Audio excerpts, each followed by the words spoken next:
Hey there, how you doing? Charlie Winters here with selections, horse racing selections for Wednesday the 31st of December. Well, for those of you that are going out or not going out, Happy New Year for tomorrow, tonight, midnight. Anyway, let's get into the horse racing selections. So I've picked two that I like the look of. One of them's at Uttoxeter. I'm giving it out now. They could currently be calling it off right now, but these are the horses that I fancy to run well at medium prices, and then I'm going to give you some doubles and trebles that I've picked for some that are huge prices, will probably not come anywhere, but I just think they've got a little bit of a sneak. So let me get into the two obvious ones.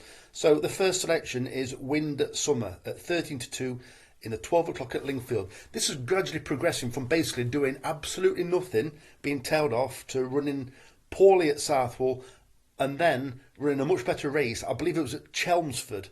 It was on the all-weather anyway, most recently, and it produced a much bigger rating than it has done for quite a while. I do quite like this Ismail Mohammed as a trainer. It doesn't seem to have many horses, but he seems to do okay with the ones that he's got. Well, Pat Cosgrove rode last time. He rides again, and it's got cheap pieces on this time, and although it came second at a very big price, I'm just thinking that Pat Cosgrove may be thinking that actually it's still not quite paying attention, chuck some cheap pieces on, even though it was a huge improvement on what it had previously done. I find it quite interesting that they're still willing to put cheap pieces on it. So yeah, Pat Cosgrove rides again. It's got a lowish draw, and I just think it's got a bit of a chance. There are quite a few horses that have got similar form. The favourite, it's drawn 7, I think, this time. I don't know if you've noticed. So its best run was on a left-handed track because it tends to hang left-handed. Well, don't get me wrong, I know this is a left-handed track. However, if this horse is kept slightly out wide, I'm just thinking that maybe when it push does come to shove, it may hang left-handed. So you might get a few horses that might get inconvenienced by this horse, the favourite. And then the second favourite, I actually can't remember, but there is doubts about that as well. I know it is similarly matched with Windsummer on ratings. I just think Windsummer at 13 to 2 is too big a price to ignore. But as you will be aware of in a minute, in the doubles and trebles, in the doubles and trebles large price ones, I have gone for two large price alternatives that could sneak into the frame because they are pretty much lightly raced. So let me just stick this for the time being. So that the first selection's Windsummer. The second selection is Don't Tell Your Mum Jack at 8 to 1 in the 113 at Uttoxeter. So this horse has been stepped up quite markedly in trip, about half a mile. I do believe it wants this kind of distance. So there, basically, it is handicapped on running over a distance that is short of its best. I do believe there will be improvement. It is trained by Fergal O'Brien and ridden by Jonathan Burke. Decent combination. And I do think it should run better than it has been doing. 8 to 1, decentish price. But then again, once again, bear in mind that Uttoxeter racers may get caught off. But those are the two stronger selections. I think what I've had there is I had the rest of my account in there. I think I deposited a tenner. The first bet I placed, and then this was the second bet where I put 75 pence each way on both selections and a 90 pence each way double. So just so you've got a rough idea how much it comes to, I'll put it in there.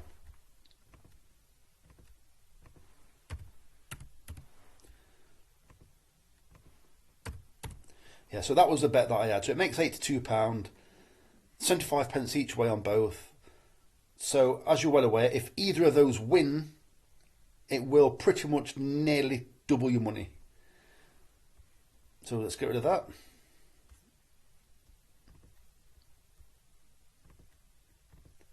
So the next bet is it always gets you a little bit excited, these kind of bets, even if you're not an excitable person. So this bet is, so the bet is 10 pence each way doubles.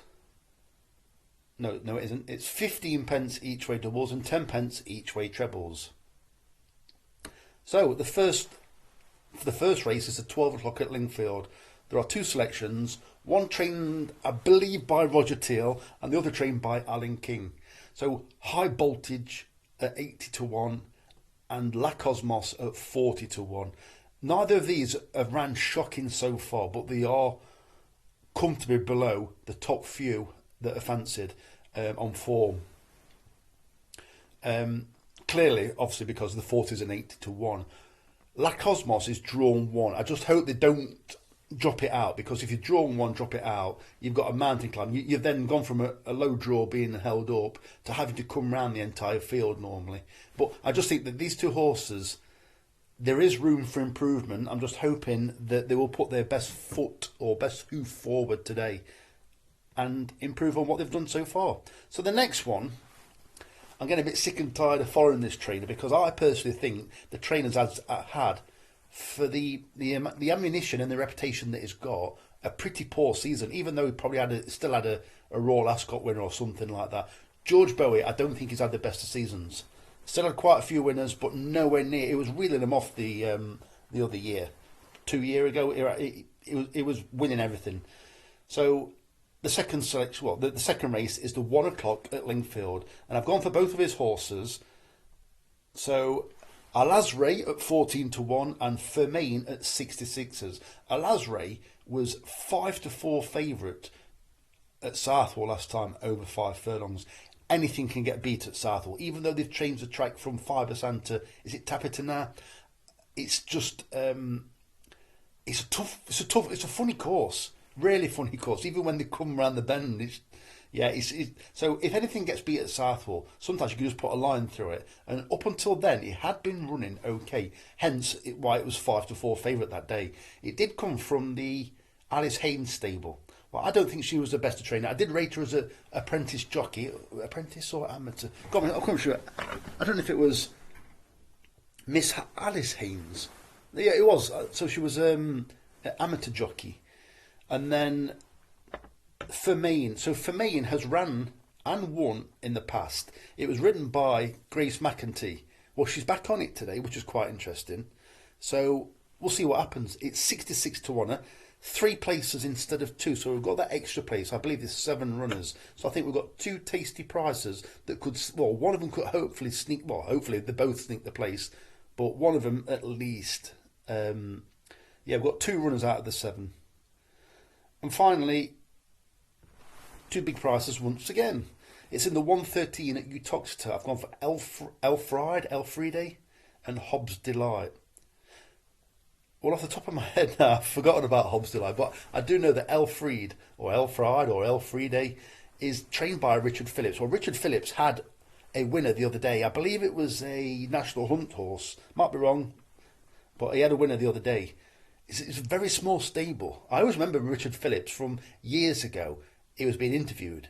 He could do all these impressions ridiculously good. And that was years ago. That must be 15 years ago I saw that. But yeah, I didn't even know it was still training up until about 6 months ago. And I think I've only seen 2 runners recently. So Elfriede at 40 to 1 and Hobbs Delight at 33 to 1. That's it, Hobbs Delight, trained by Neil Moore-Holland. It's got the odd glimpse of a bit of form if you go back a bit. It was okay over hurdles, but then it's been chasing for like 18 months, I think it were, or at least a year. But it's not done anything really, or it's been inconsistent. But it was, if it was back to its best off this handicap mark, over hurdles, based on what it was doing before it went chasing, it'd be one of the top 4 in the betting. But it's done absolutely nothing, or nothing consistently, since it went chasing. They've got first time visor on it today. Not quite sure why. Maybe it's just a kick up the backside. But it could run better. I think you've got Conor Farrell on board as well, because he's very good at rocking horses to sleep. A lot of his rides look like non-tries. They're not non-tries. It's just he settles in the back, like hunts them round. And sometimes they're staying on, but you'll have to think, like, come on, why didn't you go after it a little bit early, and we might have had a bit of a chance. But yeah, so those are the selections. I'll put the stakes in just so you know. But I've already placed this bet. That's why I just clicked on the.